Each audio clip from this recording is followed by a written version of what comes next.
السلام علیکم ورحمۃ اللہ وبرکاتہ۔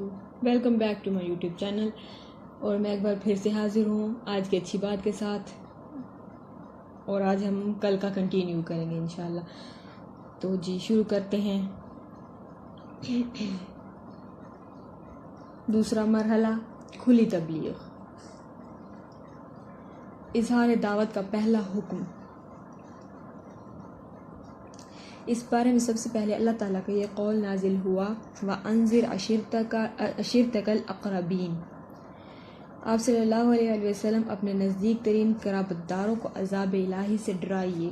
یہ سورۃ شعراء کی آیت ہے، اور اس سورت میں سب سے پہلے حضرت موسیٰ علیہ السلام کا واقعہ بیان کیا گیا ہے، یعنی یہ بتایا گیا ہے کہ کس طرح حضرت موسیٰ علیہ السلام کی نبوت کا آغاز ہوا، پھر آخر میں انہوں نے بنی اسرائیل سمیت ہجرت کر کے فرعون اور قوم فرعون سے نجات پائی، اور فرعون و آل فرعون کو غرق کیا گیا۔ بلفظ دیگر، یہ تذکرہ ان تمام مراحل پر مشتمل ہے جن سے حضرت موسیٰ علیہ السلام فرعون اور قوم فرعون کو اللہ کے دین کی دعوت دیتے ہوئے گزرے تھے۔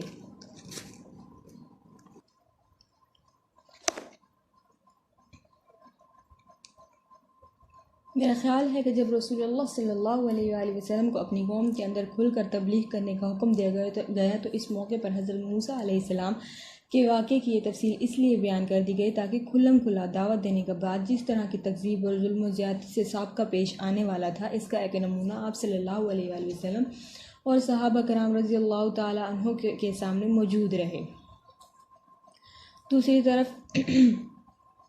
طرف اس صورت میں پیغمبروں کو جھٹلانے والی اقوام مثلا فرعون اور قوم فرعون کے علاوہ قوم نوح، عاد، ثمود، قوم ابراہیم، قوم لوط اور اصحاب الایکہ کے انجام کا بھی ذکر ہے۔ اس کا مقصد غالباً یہ ہے کہ جو لوگ آپ کو جھٹلائیں انہیں معلوم ہو جائے کہ تکذیب پر اسرار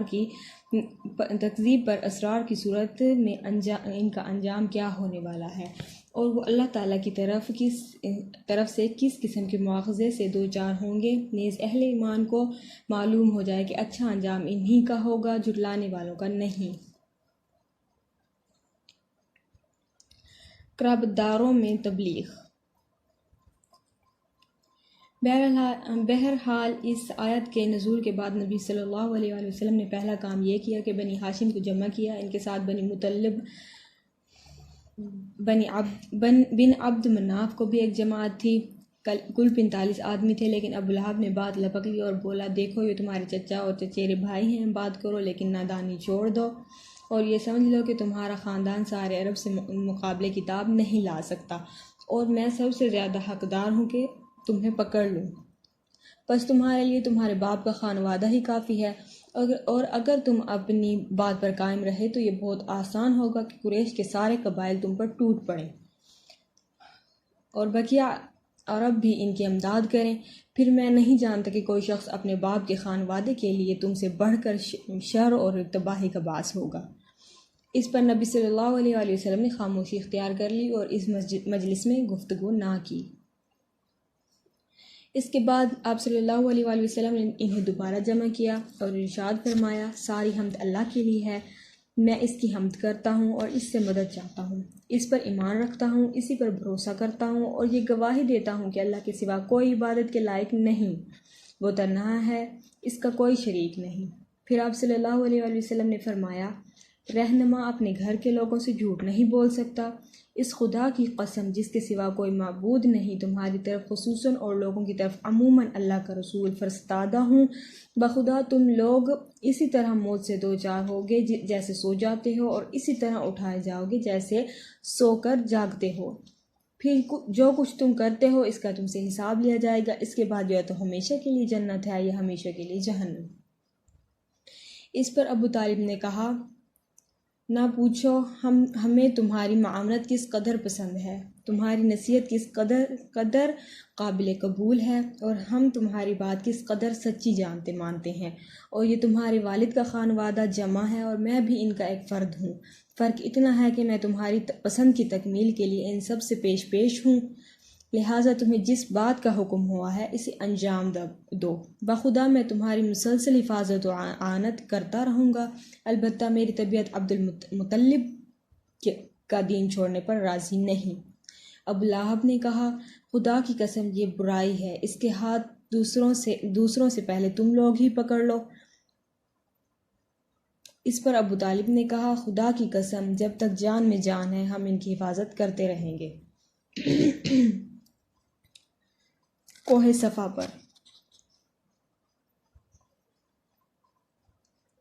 جب نبی صلی اللہ علیہ وآلہ وسلم نے اچھی طرح اطمینان کر لیا کہ اللہ کی دین کی تبلیغ کے دوران ابو طالب ان کی حمایت کریں گے، تو ایک روز آپ صلی اللہ علیہ وآلہ وسلم نے کوہ صفا پر چڑھ کر یہ آواز لگائی، یا صباح، ہائے صباح۔ یہ پکار سن کر قریش کے قبائل آپ صلی اللہ علیہ وآلہ وسلم کے پاس جمع ہو گئے، اور آپ صلی اللہ علیہ وآلہ وسلم نے انہیں خدا کی توحید، اپنی رسالت اور یوم آخرت پر ایمان لانے کی دعوت دی۔ اس واقعے کا ایک ٹکڑا صحیح بخاری میں ابن عباس رضی اللہ تعالی عنہ سے اس طرح مروی ہے کہ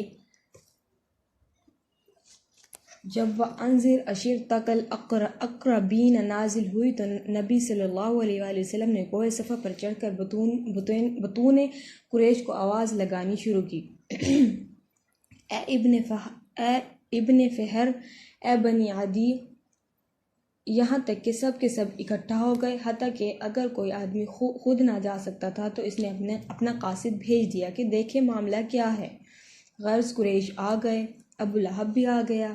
اس کے بعد آپ صلی اللہ علیہ وآلہ وسلم نے فرمایا تم لوگ یہ بتاؤ، اگر میں یہ خبر دوں کہ ادھر وادی میں شہ سواروں کی ایک جماعت ہے جو تم پر چھاپا مارنا چاہتی ہے، تو تم کیا مجھے سچا مانو گے؟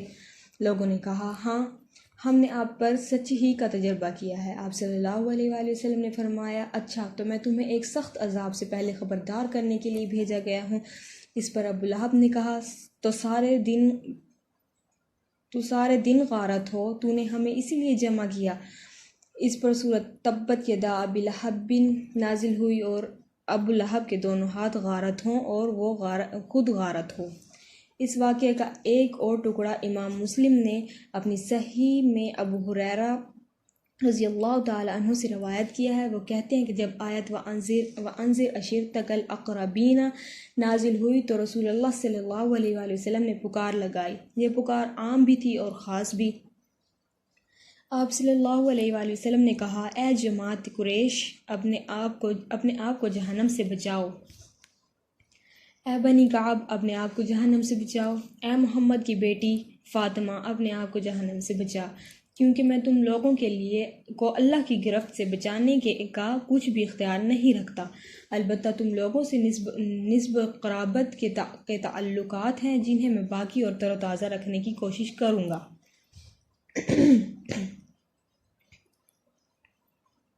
یہ بانگ درا غایت تبلیغ تھی۔ رسول اللہ صلی اللہ علیہ وآلہ وسلم نے اپنے قریب ترین لوگوں پر واضح کر دیا تھا کہ اب اس رسالت کی تصدیق ہی پر تعلقات موقوف ہیں، اور جس نسلی اور قبائلی عصبیت پر عرب قائم ہے وہ اس خدائی انذار کی حرارت میں پگھل کر ختم ہو چکی ہے۔ حق کا واش گاف اعلان اور مشرکین کا رد عمل۔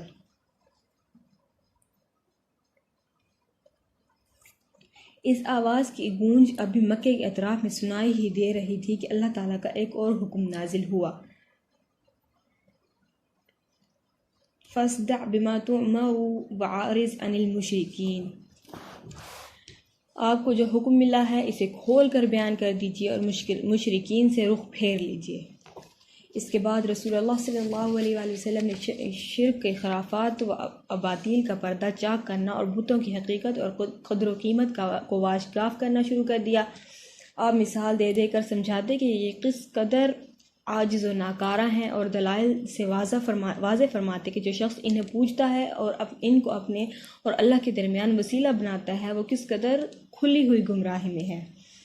مکہ ایک ایسی آواز سن کر جس میں مشرکین اور بت پرستوں کو گمراہ کہا گیا تھا احساس غضب سے پھٹ پڑا اور شدید غم و غصے سے پیچ و تاب کھانے لگا، گویا بجلی کا کڑکا تھا جس نے پرسکون فضا کو ہلا کر رکھ دیا تھا۔ اس لیے قریش اس اچانک پھٹ پڑنے والے انقلاب کی جڑ کاٹنے کے لیے اٹھ کھڑے ہوئے کہ اس سے پشتینی رسم و رواج کا صفایا ہوا چاہتا تھا۔ قریش اٹھ پڑے کیونکہ وہ جانتے تھے کہ غیر اللہ کی الوہیت کے انکار اور رسالت و آخرت پر ایمان لانے کا مطلب یہ ہے کہ اپنے آپ کو مکمل طور پر اس رسالت کے حوالے کر دیا جائے اور اس کے بے چون و چرا اطاعت کی جائے، یعنی اس طرح کہ دوسرے تو درکنار خود اپنی جان اور اپنے مال تک کے بارے میں کوئی اختیار نہ رہے۔ اور اس کے معنی یہ تھے کہ مکہ والوں کی اور دینی رنگ میں اہل عرب پر جو بڑائی اور سرداری حاصل تھی اس کا صفایا ہو جائے گا، اور اللہ اور اس کے رسول کی مرضی کے مقابل میں انہیں اپنی مرضی پر عمل پیرا ہونے کا اختیار نہ رہے گا۔ یعنی نچلے طبقے پر انہوں نے جو مظالم روا رکھے تھے اور صبح شام جن برائیوں میں لت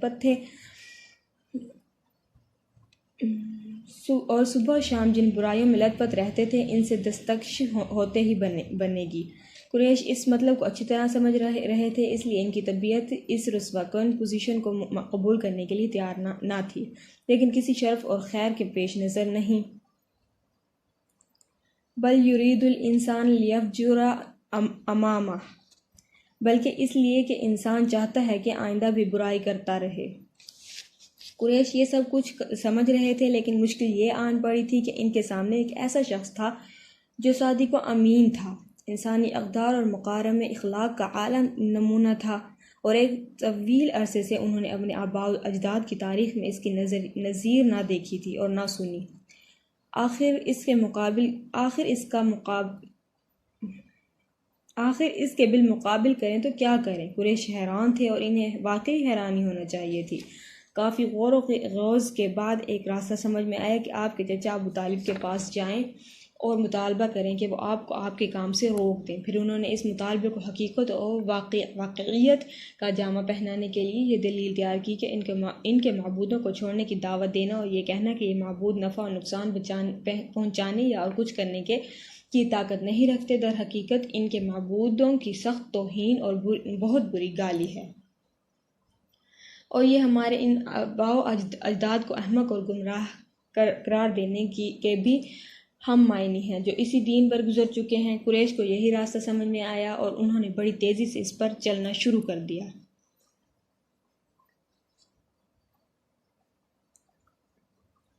قریش ابو طالب کی خدمت میں۔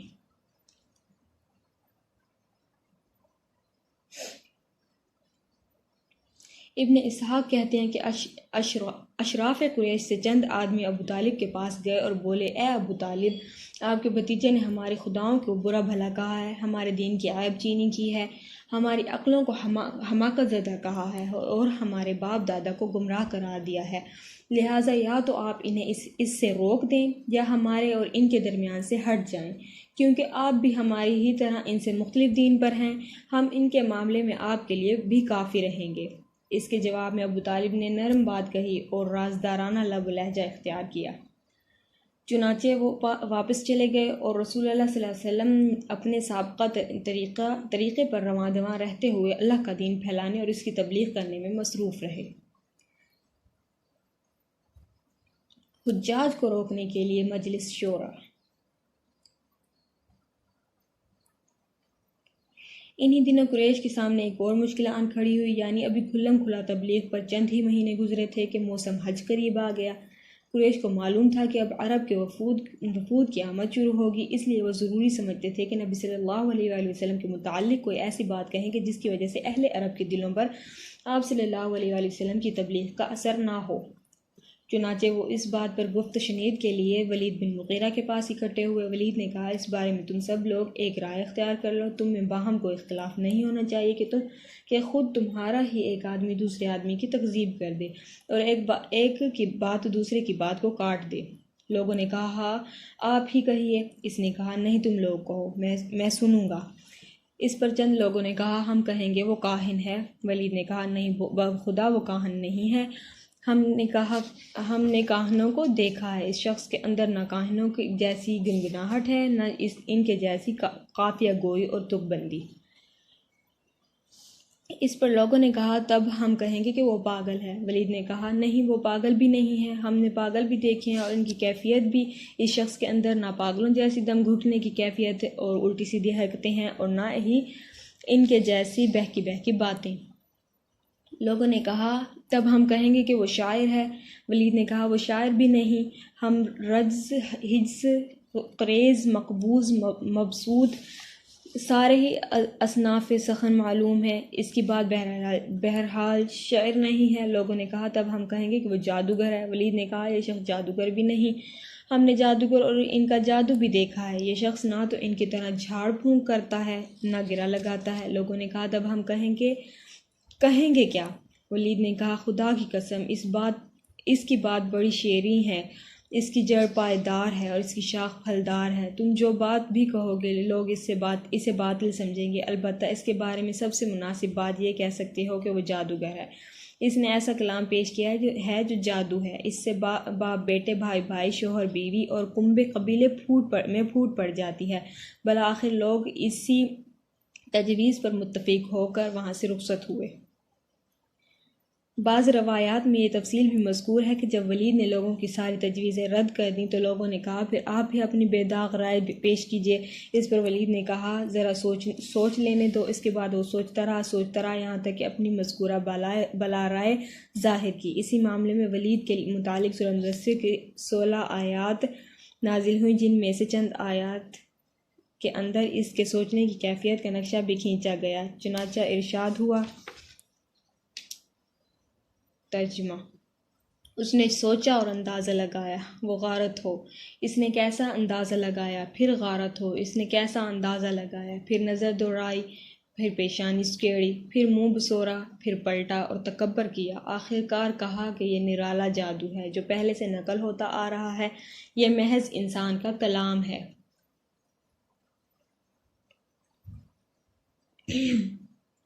بہرحال یہ قرارداد طے پا چکی تو اسے جامع عمل پہنانے کی کارروائی شروع ہوئی۔ کچھ کفار مکہ عازمین حج کے مختلف راستوں پر بیٹھ گئے اور وہاں سے ہر گزرنے والے کو آپ صلی اللہ علیہ وآلہ وسلم کے خطرے سے آگاہ کرتے ہوئے آپ صلی اللہ علیہ وسلم کے متعلق تفصیلات بتانے لگے۔ اس کام میں سب سے زیادہ پیش ابو لہب تھا۔ وہ حج کے ایام میں لوگوں کے ڈیروں اور عکاظ، مجنہ اور ذوالمجاز کے بازاروں میں آپ صلی اللہ علیہ وسلم کے پیچھے لگا رہتا۔ آپ صلی اللہ علیہ وسلم اللہ کے دین کی تبلیغ کرتے اور ابو لہب پیچھے یہ کہتا کہ اس کی بات نہ ماننا، یہ جھوٹا بددین ہے۔ اس دوڑ دھوپ کا نتیجہ یہ ہوا کہ لوگ اس حج سے اپنے گھروں کو واپس ہوئے تو ان کے علم میں یہ بات آ چکی تھی کہ آپ صلی اللہ علیہ وآلہ وسلم نے دعویٰ نبوت کیا ہے، اور یوں ان کے ذریعے پورے دیار عرب میں آپ صلی اللہ علیہ وآلہ وسلم کا چرچا پھیل گیا۔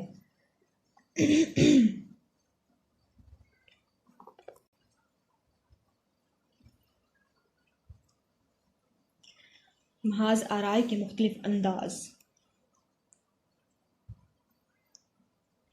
جب قریش نے دیکھا کہ محمد صلی اللہ علیہ وآلہ وسلم کو تبلیغ دین سے روکنے کی حکمت کارگر نہیں ہو رہی ہے تو ایک بار پھر انہوں نے خود غور و خوض کیا اور آپ صلی اللہ علیہ وآلہ وسلم کی دعوت کا قلعہ کما کرنے کے لیے مختلف طریقے اختیار کیے، جن کا خلاصہ یہ ہے: ہنسی، ٹھٹھا، تحقیر، استہزاء اور تکذیب۔ اس کا مقصد یہ تھا کہ مسلمانوں کو بددل کر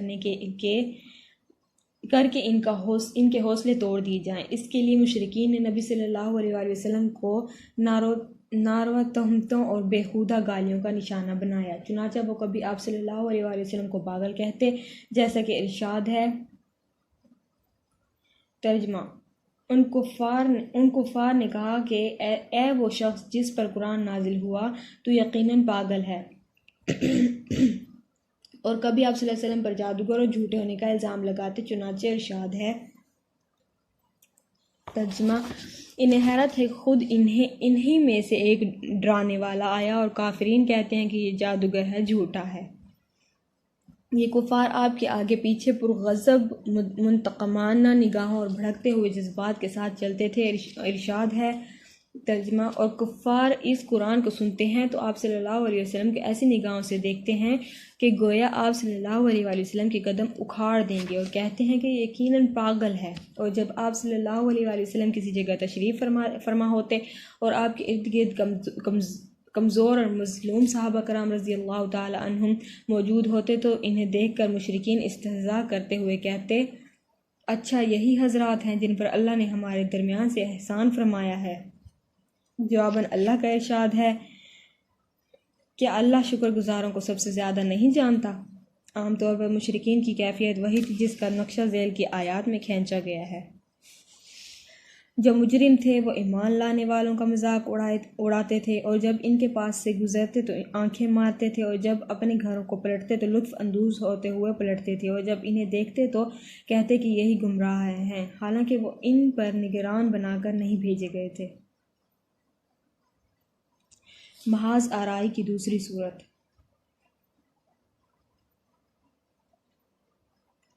آپ کی تعلیمات کو مسخ کرنا، شکوک و شبہات پیدا کرنا، جھوٹا پروپیگنڈا کرنا، تعلیمات سے لے کر شخصیت تک کو واہیات اور اعتراضوں کا نشانہ بنانا، اور یہ سب اس کثرت سے کرنا کہ عوام کو آپ صلی اللہ علیہ وآلہ وسلم کی دعوت و تبلیغ پر غور کرنے کا موقع ہی نہ مل سکے۔ چنانچہ مشرکین قرآن کے متعلق کہتے تھے یہ پہلوؤں کے افسانے ہیں جنہیں آپ صلی اللہ علیہ وآلہ وسلم نے لکھوا لیا ہے، اب یہ آپ صلی اللہ علیہ وسلم پر صبح شام تلاوت کیے جاتے ہیں۔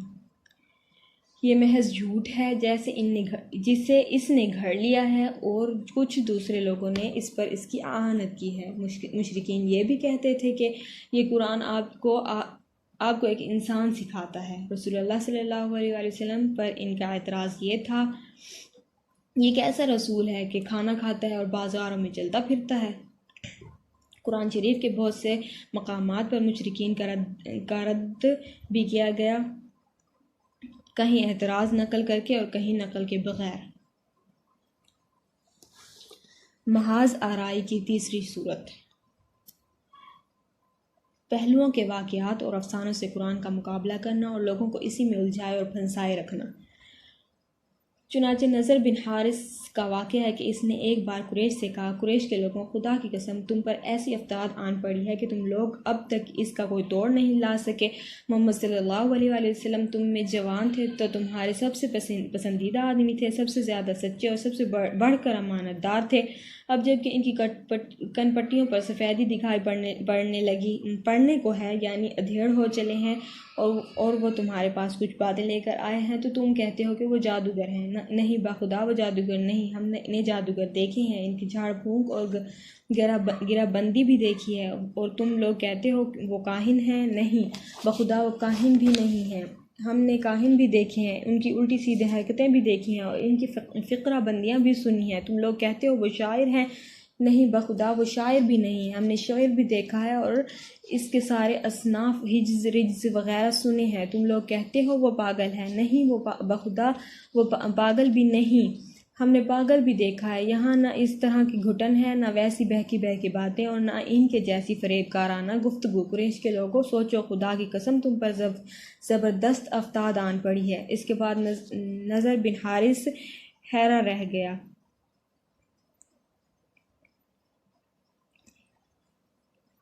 اس کے بعد نضر بن حارث ہیرا گیا، وہاں بادشاہوں کے واقعات اور رستم و اسفندیار کے قصے سیکھے، پھر واپس آیا تو جب رسول اللہ صلی اللہ علیہ وسلم کسی جگہ بیٹھ کر اللہ کی باتیں کرتے اور اس کی گرفت سے لوگوں کو ڈراتے تو آپ صلی اللہ علیہ وسلم کے بعد یہ شخص وہاں پہنچ جاتا اور کہتا کہ بخدا محمد صلی اللہ علیہ وسلم کی باتیں مجھ سے بہتر نہیں۔ اس کے بعد وہ فارس کے بادشاہوں اور رستم و اسفندیار کے قصے سناتا، پھر کہتا آخر کس بنا پر محمد صلی اللہ علیہ وآلہ وسلم کی بات مجھ سے بہتر ہے۔ ابن عباس کی روایت سے یہ بھی معلوم ہوتا ہے کہ نضر نے چند لونڈیاں خرید رکھی تھی، اور جب وہ کسی آدمی کے متعلق سنتا کہ وہ نبی صلی اللہ علیہ وآلہ وسلم کی طرف مائل ہے تو اس پر ایک لونڈی مسلط کر دیتا جو اسے کھلاتی پلاتی اور گانے سناتی، یہاں تک کہ اسلام کی طرف اس کا جھکاؤ باقی نہ رہ جاتا۔ اسی سلسلے میں یہ ارشاد الہی نازل ہوا، کچھ لوگ ایسے ہیں جو کھیل کی بات خریدتے ہیں تاکہ اللہ کی راہ سے بھٹکا دیں۔ محاذ آرائی کی چوتھی صورت۔ سودے بازیاں جن کے ذریعے مشرکین کی یہ کوشش تھی کہ اسلام اور جاہلیت دونوں بیچ راستے میں ایک دوسرے سے جا ملے، یعنی کچھ لو اور کچھ دو کے اصول پر اپنی بعض باتیں مشرکین چھوڑ دیں اور بعض باتیں نبی صلی اللہ علیہ وآلہ وسلم چھوڑ دیں۔ قرآن پاک میں اسی کے متعلق ارشاد ہے، وہ چاہتے ہیں کہ آپ ڈھیلے پڑ جائیں تو وہ بھی ڈھیلے پڑ جائیں۔ چنانچہ ابن جریر اور طبرانی کی ایک روایت ہے کہ مشرکین نے رسول اللہ صلی اللہ علیہ وآلہ وسلم کو یہ تجویز پیش کی کہ ایک سال آپ صلی اللہ علیہ وآلہ وسلم ان کے معبودوں کو پوجا کیا کریں اور ایک سال وہ آپ صلی اللہ علیہ وآلہ وسلم کے رب کی عبادت کیا کریں گے۔ عبد بن حمید کی ایک روایت اس طرح ہے کہ مشرکین نے کہا اگر آپ صلی اللہ علیہ وآلہ وسلم ہمارے معبودوں کو قبول کر لیں تو ہم بھی آپ صلی اللہ علیہ وآلہ وسلم کی خدا کی عبادت کریں گے۔ ابن اسحاق کا بیان ہے کہ رسول اللہ صلی اللہ علیہ وآلہ وسلم خانہ کعبہ کا طواف کر رہے تھے کہ اسود بن مطلب بن اسد بن عبد العزیٰ، ولید بن مغیرہ، امیہ بن خلف اور عاص بن وائل سہمی آپ صلی اللہ علیہ وآلہ وسلم کے سامنے آئے اور یہ سب اپنی قوم کے بڑے لوگ تھے۔ بولے اے محمد، آؤ جسے تم پوجتے ہو اسے ہم بھی پوجیں، اور جسے ہم پوجتے ہیں اسے تم بھی پوجو، اس طرح ہم اور تم اس کام میں مشترک ہو جائیں۔ اب اگر تمہارا معبود ہمارے معبود سے بہتر ہے تو ہم اس سے اپنا حصہ حاصل کر چکے ہوں گے، اور اگر ہمارا معبود تمہارے معبود سے بہتر ہوا تو تم اس سے اپنا حصہ حاصل کر چکے ہوگے۔ اس پر اللہ تعالیٰ نے پوری سورت قل یا ایھا الکافرون نازل فرمائی، جس میں اعلان کیا گیا کہ جسے تم لوگ پوجتے ہو اسے میں نہیں پوج سکتا، اور اس فیصلہ کن جواب کے ذریعے ان کی مذاق کا خیز گفت شنید یہ جڑ کاٹ دی گئی۔ روایتوں میں اختلاف غالباً اس لیے ہے کہ اس سودے بازی کی کوشش بار بار کی گئی۔ ظلم و جور۔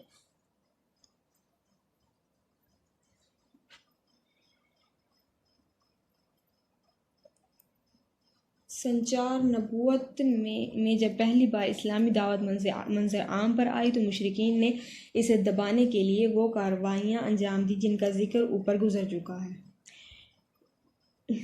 یہ کارروائیاں تھوڑی تھوڑی اور درجہ بدرجہ عمل میں لائے گئے، اور ہفتوں بلکہ مہینوں مشرکین نے اس سے آگے قدم نہیں بڑھایا اور ظلم و زیادتی شروع نہیں کی، لیکن جب دیکھا کہ یہ کارروائیاں اسلامی دعوت کی راہ روکنے میں مؤثر ثابت نہیں ہو رہی ہیں تو پھر ایک بار جمع ہوئے اور 25 سرداران قریش کی ایک کمیٹی تشکیل دی جس کا سربراہ رسول اللہ صلی اللہ علیہ وآلہ وسلم کا چاچا ابو لہب تھا۔ اس کمیٹی نے باہمی مشورے اور خود غور و غرض کے بعد رسول اللہ صلی اللہ علیہ وآلہ وسلم اور صحابہ کرام رضی اللہ تعالی عنہم کے خلاف ایک فیصلہ کن قرارداد منظور کی، یعنی یہ طے کیا کہ اسلام کی مخالفت، پیغمبر اسلام کی اعزاز رسانی اور اسلام لانے والوں کو طرح طرح کے جور و ستم اور ظلم و تشدد کا نشانہ بنانے میں کوئی کسر نہ رکھی جائے۔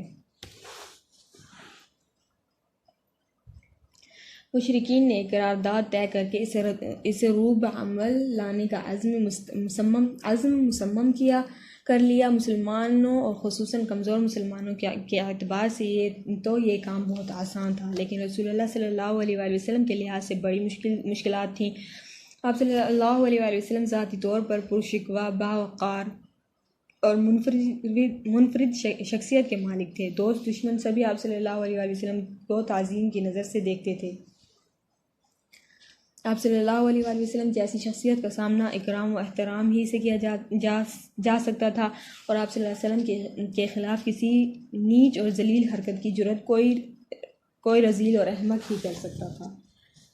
اس ذاتی عظمت کے علاوہ آپ صلی اللہ علیہ وآلہ وسلم کو ابو طالب کی حمایت و حفاظت بھی حاصل تھی، اور ابو طالب مکے کے ان گنے چنے لوگوں میں سے تھے جو اپنی ذاتی اور اجتماعی دونوں حیثیتوں سے اتنے باعظمت تھے کہ کوئی شخص ان کا عہد توڑنے اور ان کے خانوادے پر ہاتھ ڈالنے کی جسارت نہیں کر سکتا تھا۔ اس صورتحال نے قریش کو سخت قلق، پریشانی اور کشمکش سے دوچار کر رکھا تھا، مگر سوال یہ ہے کہ جو دعوت ان کی مذہبی پیشوائی اور دنیاوی سربراہی کی جڑ کاٹ دینا چاہتی تھی، آخر اس پر اتنا لمبا صبر کب تک؟ بالآخر مشرکین نے ابو لہب کی سربراہی میں نبی صلی اللہ علیہ وآلہ وسلم اور مسلمانوں پر ظلم و جور کا آغاز کر دیا۔ در حقیقت نبی صلی اللہ علیہ وآلہ وسلم کے متعلق ابو لہب کا موقف روز اول ہی سے جبکہ ابھی قریش نے اس طرح کی بات سوچی بھی نہ تھی، یہی تھا۔ اس نے بنی ہاشم کی مجلس میں جو کچھ کیا، پھر کوہ صفا پر جو حرکت کی، اس کا ذکر پچھلے صفحات میں آ چکا ہے۔ بعض روایت میں یہ بھی مذکور ہے کہ اس نے کوہ صفا پر نبی صلی اللہ علیہ وسلم کو مارنے کے لیے ایک پتھر بھی اٹھایا تھا۔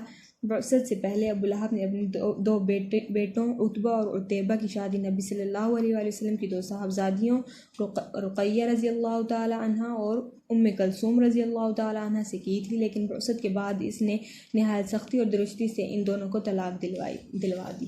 اسی طرح جب نبی صلی اللہ علیہ وآلہ وسلم کے دوسرے صاحبزادے عبداللہ کا انتقال ہوا تو ابو لہب کو اس قدر خوشی ہوئی کہ وہ دوڑتا ہوا اپنے رفقا کے پاس پہنچا اور انہیں یہ خوشخبری سنائی کہ محمد صلی اللہ علیہ وآلہ وسلم ابتر نسل بریدہ ہو گئے ہیں۔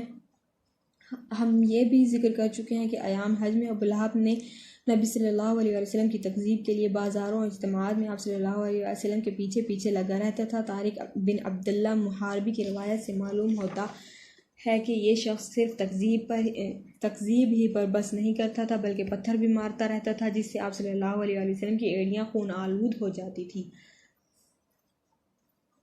ابو لہب کی بیوی ام جمیل، جس کا نام عروہ تھا اور حرب بن امیہ کی بیٹی اور ابو سفیان کی بہن تھی، وہ بھی نبی صلی اللہ علیہ وسلم کی اعداد میں اپنے شوہر سے پیچھے نہ تھی، چنانچہ وہ نبی صلی اللہ علیہ وآلہ وسلم کے راستے میں اور دروازے پر رات کو کانٹے ڈال دیا کرتی تھی۔ خاصی بدزبان اور مفسدہ پرداز بھی تھی، چنانچہ نبی صلی اللہ علیہ وسلم کے خلاف بدزبانی کرنا، لمبی چوڑی وسیسہ کاری، افتراء،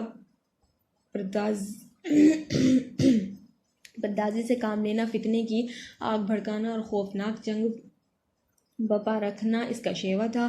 اس لیے قرآن نے اس کو حمالۃ الحطب، لکڑی ڈھونے والی کا لقب عطا کیا۔ جب اسے معلوم ہوا کہ اس کی اور اس کے شوہر کی مذمت میں قرآن نازل ہوا ہے تو وہ رسول اللہ صلی اللہ علیہ وآلہ وسلم کو تلاش کرتی ہوئی آئی۔ آپ صلی اللہ علیہ وآلہ وسلم خانہ کعبہ کے پاس مسجد حرام میں تشریف فرما تھے۔ ابو بکر صدیق رضی اللہ تعالی عنہ بھی ہمراہ تھے۔ یہ مٹھی بھر پتھر لیے ہوئے تھی، سامنے کھڑی ہوئی تو اللہ نے اس کی نگاہ پکڑ لی اور وہ رسول اللہ صلی اللہ علیہ وآلہ وسلم کو نہ دیکھ سکی، صرف ابو بکر صدیق رضی اللہ تعالی عنہ کو دیکھ رہی تھی۔ اس نے سامنے پہنچتے ہی سوال کیا، ابو بکر تمہارا ساتھی کہاں ہے؟ مجھے معلوم ہوا ہے کہ وہ میری ہجو کرتا ہے، بخدا اگر میں اسے پا گئی تو اس کے منہ پر یہ پتھر دے ماروں گی۔ دیکھو خدا کی قسم میں بھی شاعرہ ہوں۔ پھر اس نے یہ شعر سنایا، ہم نے مذمم کی نافرمانی کی، اس کے امر کو تسلیم نہ کیا اور اس کے دین کو نفرت و حقارت سے چھوڑ دیا۔ اس کے بعد وہ واپس چلی گئی۔ ابو بکر صدیق رضی اللہ تعالی عنہ نے کہا، یا رسول اللہ صلی اللہ علیہ وآلہ وسلم، کیا اس نے آپ صلی اللہ علیہ وآلہ وسلم کو نہیں دیکھا؟ آپ صلی اللہ علیہ وآلہ وسلم نے فرمایا، نہیں، اس نے مجھے نہیں دیکھا، اللہ نے اس کی نگاہ پکڑ لی تھی۔ ابو بکر صدیق رضی اللہ تعالی عنہ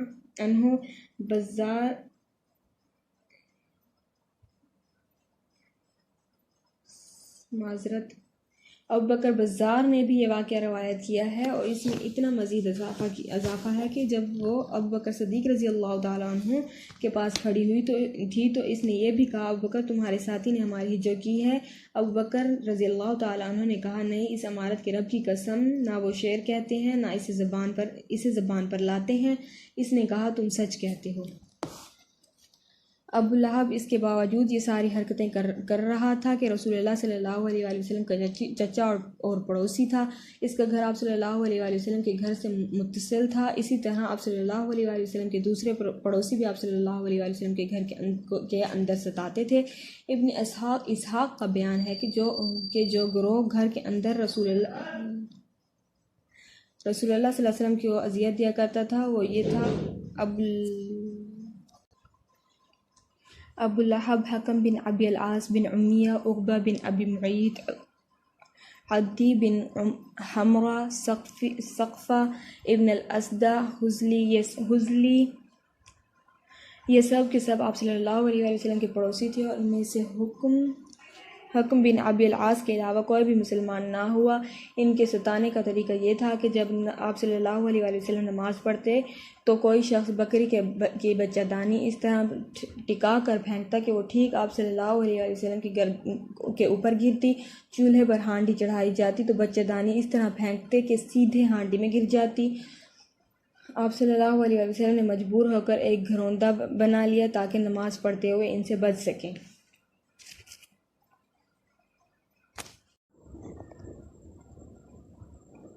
بہرحال جب آپ صلی اللہ علیہ وآلہ وسلم پر یہ گندگی پھینکی جاتی تو آپ صلی اللہ علیہ وآلہ وسلم اسے لکڑی پر لے کر نکلتے اور دروازے پر کھڑے ہو کر فرماتے، اے بنی عبد مناف، یہ کیسی ہمسائیگی ہے، پھر اسے راستے میں ڈال دیتے۔ عقبہ بن ابی معیط اپنی بدبختی اور خباثت میں اور بڑھا ہوا تھا۔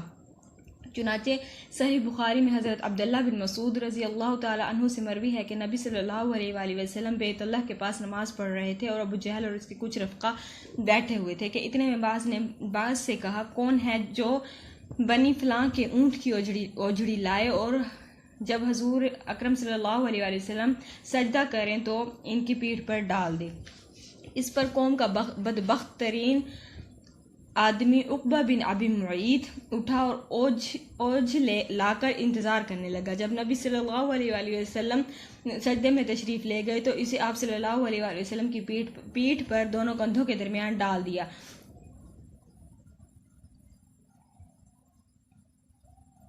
میں سارا ماجرا دیکھ رہا تھا مگر کچھ کر نہیں سکتا تھا، کاش میرے اندر بچانے کی طاقت ہوتی۔ حضرت ابن مسعود رضی اللہ تعالی عنہ فرماتے ہیں کہ اس کے بعد وہ ہنسی کے مارے ایک دوسرے پر گرنے لگے اور رسول اللہ صلی اللہ علیہ وآلہ وسلم سجدے ہی میں پڑے رہے، سر نہ اٹھایا، یہاں تک کہ فاطمہ رضی اللہ تعالی عنہا آئیں اور آپ کی پیٹھ سے اوجھ ہٹا کر پھینکی، تب آپ صلی اللہ علیہ وآلہ وسلم نے سر اٹھایا، پھر 3 بار فرمایا، اللہم علیک بقریش، اے اللہ تو قریش کو پکڑ لے۔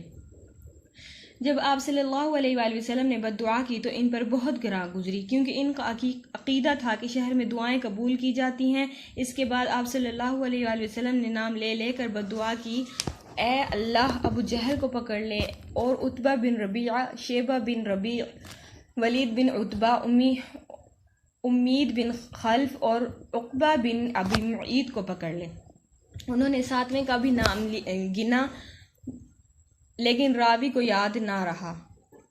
ابن مسعود رضی اللہ تعالیٰ عنہ فرماتے ہیں، اس ذات کی قسم جس کے ہاتھ میں میری جان ہے، میں نے دیکھا کہ جن لوگوں کے نام رسول اللہ صلی اللہ علیہ وآلہ وسلم نے گن کر لیے تھے، سب کے سب بدر کے کنویں میں مقتول پڑے ہوئے تھے۔ امیہ بن خلف کا وطیرہ تھا کہ وہ جب رسول اللہ صلی اللہ علیہ وآلہ وسلم کو دیکھتا تو لعن طعن کرتا۔ اسی کے متعلق یہ آیت نازل ہوئی، وَيْلٌ لِكُلِّ هُمَزَةٍ لُمَزَةٍ، یہ لعن طعن اور برائیاں کرنے والے کے لیے تباہی ہے۔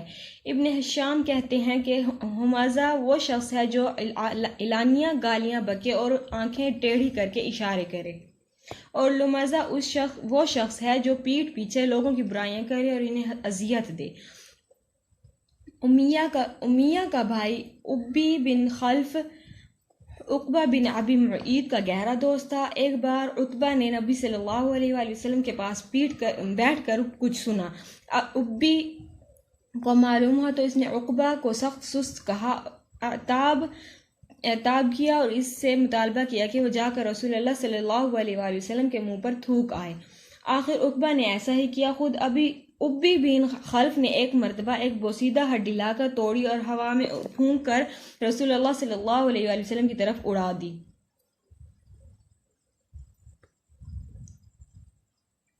اخنس بن شریق ثقفی بھی رسول اللہ صلی اللہ علیہ وآلہ وسلم کے ستانے والوں میں تھا۔ قرآن میں اس کے 9 اوصاف بیان کیے گئے ہیں جس سے اس کے کردار کا اندازہ ہوتا ہے۔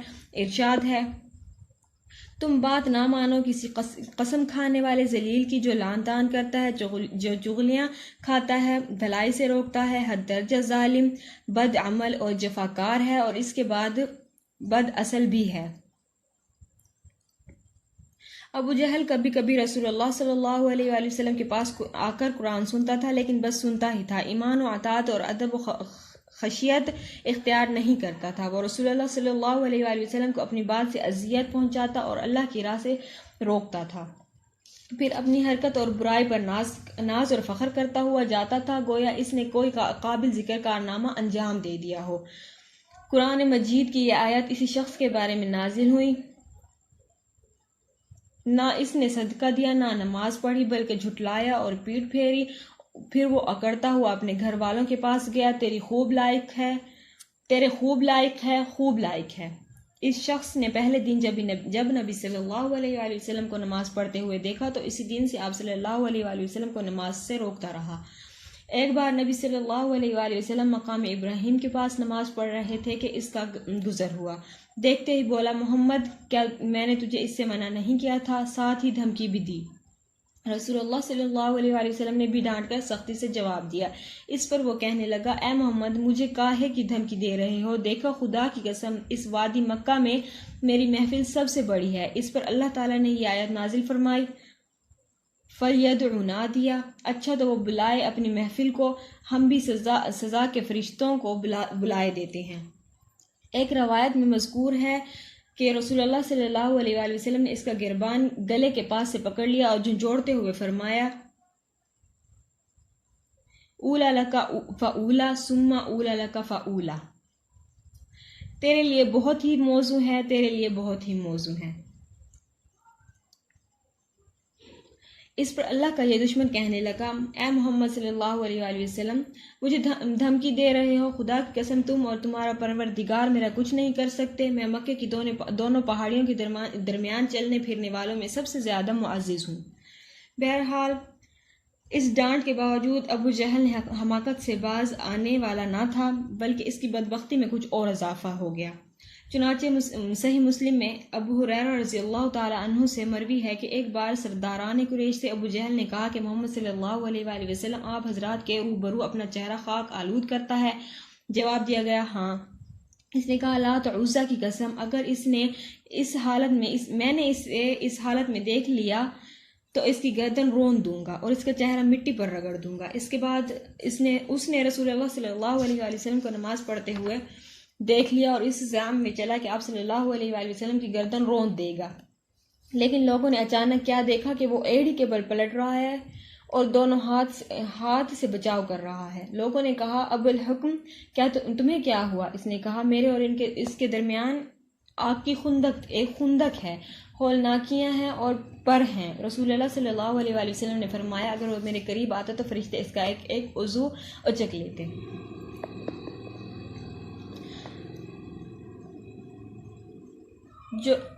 جور و ستم کی یہ کاروائیاں نبی صلی اللہ علیہ وآلہ وسلم کے ساتھ ہو رہی تھیں اور عوام و غواص کے نفوس میں آپ صلی اللہ علیہ وآلہ وسلم کی منفرد شخصیت کا جو وقار و احترام تھا، وہ آپ صلی اللہ علیہ وآلہ وسلم کو مکے کے سب سے محترم اور عظیم انسان ابو طالب کی جو حمایت و حفاظت حاصل تھی، اس کے باوجود ہو رہی تھیں۔ باقی رہیں وہ کاروائیاں جو مسلمانوں اور خصوصاً ان میں سے بھی کمزور افراد اور اعزا رسانی کے لیے کی جا رہی تھیں، تو وہ کچھ زیادہ ہی سنگین اور تلخ تھیں۔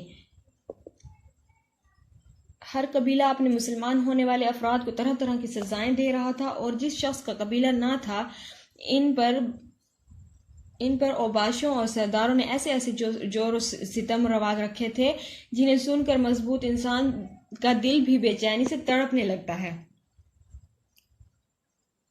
ابو جہل جب کسی معزز اور طاقتور آدمی کے مسلمان ہونے کی خبر سنتا تو اسے برا بھلا کہتا، ذلیل و رسوا کرتا اور مال و جاہ کو سخت خسارے سے دوچار کرنے کی دھمکیاں دیتا، اور اگر کوئی کمزور آدمی مسلمان ہوتا تو اسے مارتا اور دوسروں کو بھی برانگیختہ کرتا۔ حضرت عثمان بن عفان رضی اللہ تعالی عنہ کا چچا انہیں کھجور کی چٹائی میں لپیٹ کر نیچے سے دھواں دیتا۔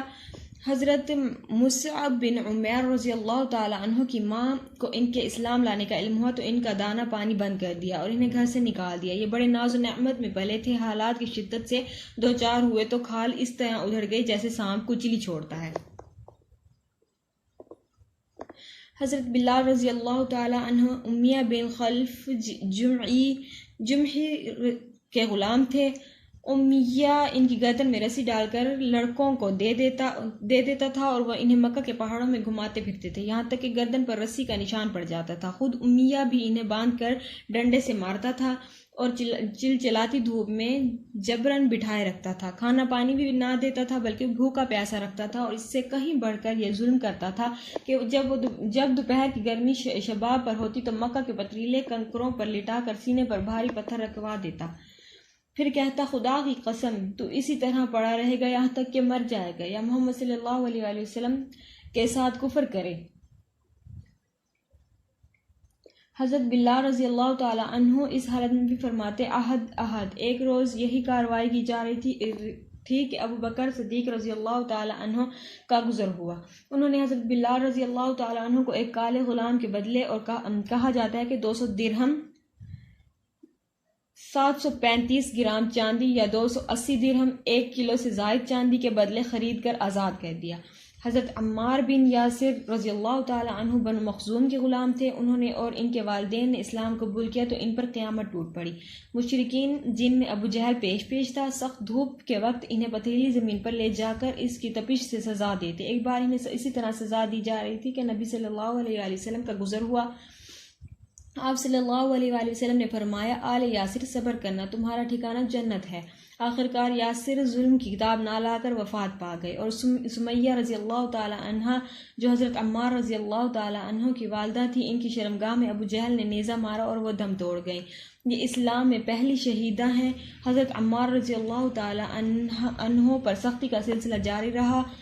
انہیں کبھی دھوپ میں تپایا جاتا تو کبھی ان کے سینے پر سرخ پتھر رکھ دیا جاتا اور کبھی پانی میں ڈبویا جاتا۔ ان سے مشرکین کہتے تھے کہ جب تک تم محمد کو گالی نہ دو گے یا لات و عزیٰ کے بارے میں کلمہ خیر نہ کہو گے، ہم تمہیں چھوڑ نہیں سکتے۔ حضرت عمار رضی اللہ تعالی عنہ نے مجبوراً ان کی بات مان لی، پھر نبی صلی اللہ علیہ وآلہ وسلم کے پاس روتے اور معذرت کرتے ہوئے تشریف لائے۔ اس پر یہ آیت نازل ہوئی۔ ترجمہ: جس نے اللہ پر ایمان لانے کے بعد کفر کیا، اس پر اللہ کا غضب اور عذاب عظیم ہے، لیکن جسے مجبور کیا جائے اور اس کا دل ایمان پر مطمئن ہو، اس پر کوئی گرفت نہیں۔ حضرت فقیہ جن کا نام افلاح تھا بنی عبدالدار کے غلام تھے۔ ان کے یہ مالکان ان کے پاؤں رسی سے باندھ کر انہیں زمین پر گھسیٹتے تھے۔ حضرت خباب رضی اللہ تعالی عنہ بن ارت قبیلہ خزاعہ کی ایک عورت ام انمار کے غلام تھے۔ مشرکین انہیں طرح طرح کی سزائیں دیتے تھے، ان کے سر کے بال نوچتے تھے اور سختی سے گردن مروڑتے تھے۔ انہیں کئی بار دہکتے انگاروں پر لٹکا کر اوپر سے پتھر رکھ دیا کہ وہ اٹھ نہ سکیں۔ زنیرہ اور نہیدہ رضی اللہ تعالی عنہ اور ان کی صاحبزادی اور ام عبیس رضی اللہ تعالی عنہ یہ سب لونڈیاں تھیں۔ انہوں نے اسلام قبول کیا اور مشرکین کے ہاتھوں اسی طرح کی سنگین سزاؤں سے دوچار ہوئیں، جن کے چند نمونے ذکر کیے جا چکے ہیں۔ قبیلہ بنی عدی کہ ایک خانوادے بنی معمل کی ایک لونڈی مسلمان ہوئیں تو انہیں حضرت عمر بن خطاب رضی اللہ تعالی عنہ جو بنی عبدی سے تعلق رکھتے تھے اور ابھی مسلمان نہیں ہوئے تھے، اس قدر مارتے تھے کہ مارتے مارتے خود تھک جاتے تھے اور اس کے بعد کہتے تھے کہ میں نے تجھے کسی مروت کی وجہ سے نہیں بلکہ محض تھک جانے کی وجہ سے چھوڑا ہے۔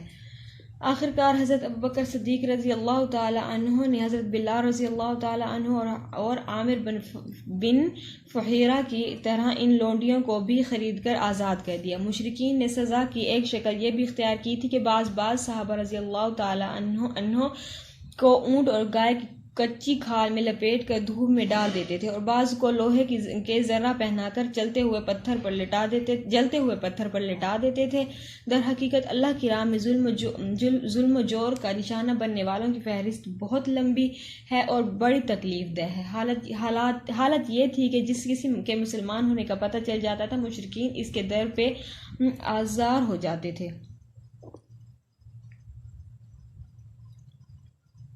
دار ارقم: ان ستم رانیوں کے مقابل حکمت کا تقاضا یہ تھا کہ رسول اللہ صلی اللہ علیہ وآلہ وسلم مسلمانوں کو قولاً اور عملاً دونوں طرح اسلام کے اظہار سے روک دیں اور ان کے ساتھ خفیہ طریقے پر اکٹھے ہوں، کیونکہ اگر آپ صلی اللہ علیہ وآلہ وسلم ان کے ساتھ کھلم کھلا اکٹھا ہوتے تو مشرکین آپ صلی اللہ علیہ وآلہ وسلم کے تزکیہ نفس اور تعلیم کتاب و حکمت کے کام میں یقیناً رکاوٹ ڈالتے اور اس کے نتیجے میں فریقین کے درمیان تصادم ہو سکتا تھا، بلکہ عملاً سنچار نبوت میں ہو بھی چکا تھا، جس کی تفصیل یہ ہے کہ صحابہ کرام گھاٹیوں میں اکٹھے ہو کر نماز پڑھا کرتے تھے۔ ایک بار کفار شریک قریش کے کچھ لوگوں نے دیکھ لیا تو گالم گلوچ اور لڑائی جھگڑے پر اتر آئے۔ جواباً حضرت سعد بن ابی وقاص رضی اللہ تعالی عنہ نے ایک شخص کو ایسی ضرب لگائی کہ اس کا خون بہہ پڑا اور یہ پہلا خون تھا جو اسلام میں بہایا گیا۔ یہ واضح ہی ہے کہ اگر اس طرح کا ٹکراؤ بار بار ہوتا اور طول پکڑ جاتا تو مسلمانوں کے خاتمے کی نوبت آ سکتی تھی، لہٰذا حکمت کا تقاضا یہ تھا کہ کام پس پردہ کیا جائے۔ چنانچہ عام صحابہ کرام اپنا اسلام، اپنی عبادت، اپنی تبلیغ اور اپنے باہمی اجتماعات سب کچھ پس پردہ کرتے تھے۔ البتہ رسول اللہ صلی اللہ علیہ وآلہ وسلم تبلیغ کا کام بھی مشرکین کے روبرو کھلم کھلا انجام دیتے تھے، اور عبادت کا کام بھی۔ کوئی چیز آپ صلی اللہ علیہ وآلہ وسلم کو اس سے روک نہیں سکتی تھی، تاہم اب بھی مسلمانوں کے ساتھ خود ان کی مصلحت کے پیش نظر خفیہ طور سے جمع ہوتے تھے۔ ادھر ارقم بن ابی الارقم مخزومی کا رضی اللہ تعالی عنہ کا مکان کوہ صفا پر سرکشوں کی نگاہوں اور ان کی مجلسوں سے دور الگ تھلگ واقع تھا، اس لیے آپ صلی اللہ علیہ وآلہ وسلم نے پانچویں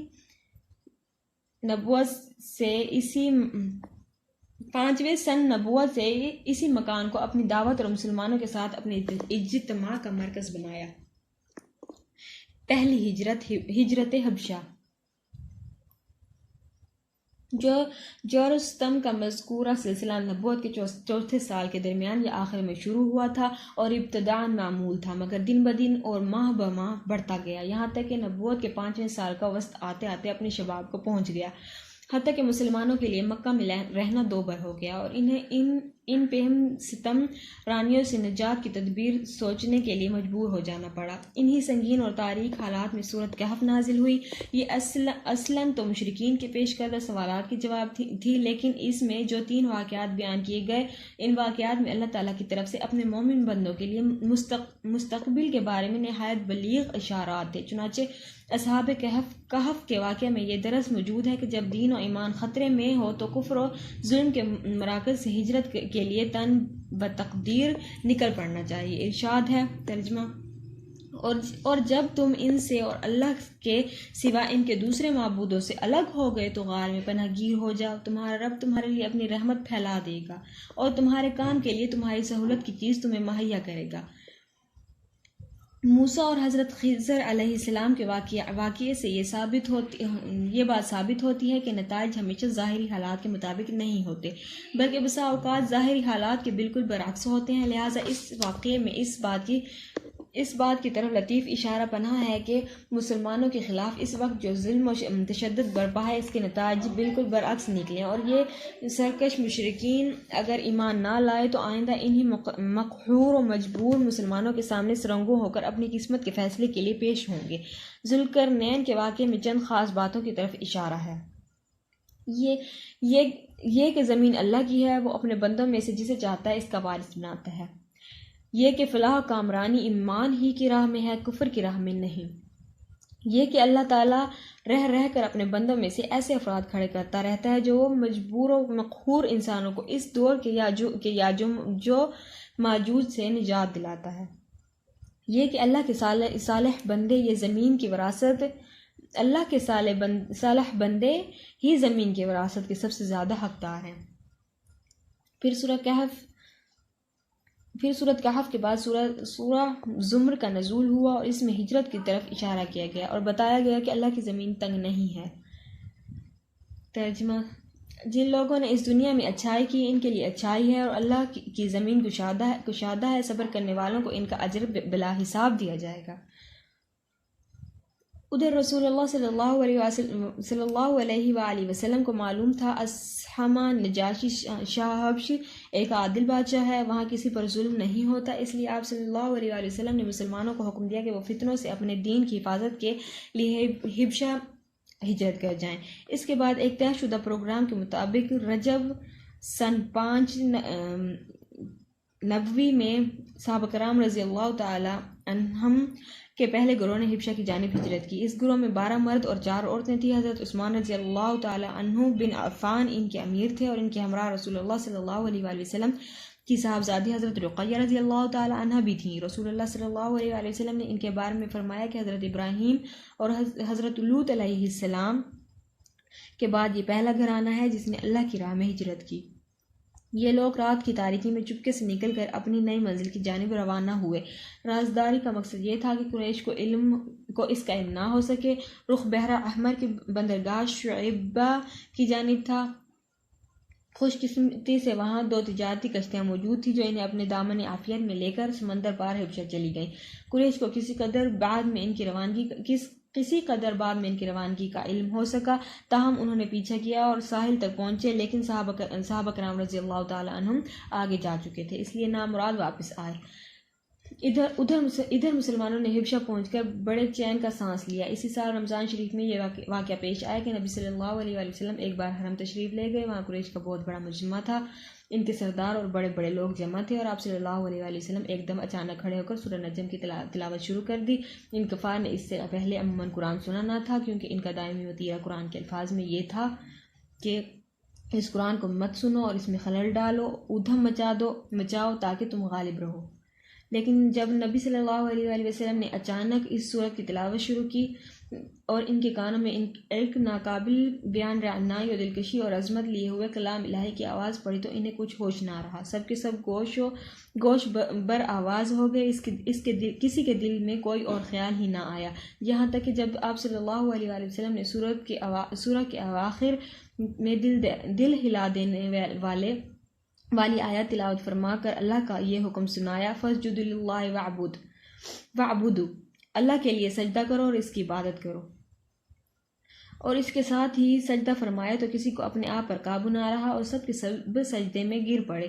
حقیقت یہ ہے کہ اس موقع پر حق کی رعنائی و جلال نے متکبرین اور مستہزئین کی ہٹ درمی کا پردہ چاک کر دیا تھا، اس لیے انہیں اپنے آپ پر قابو نہ رہ گیا اور وہ بے اختیار سجدہ میں پڑ گئے۔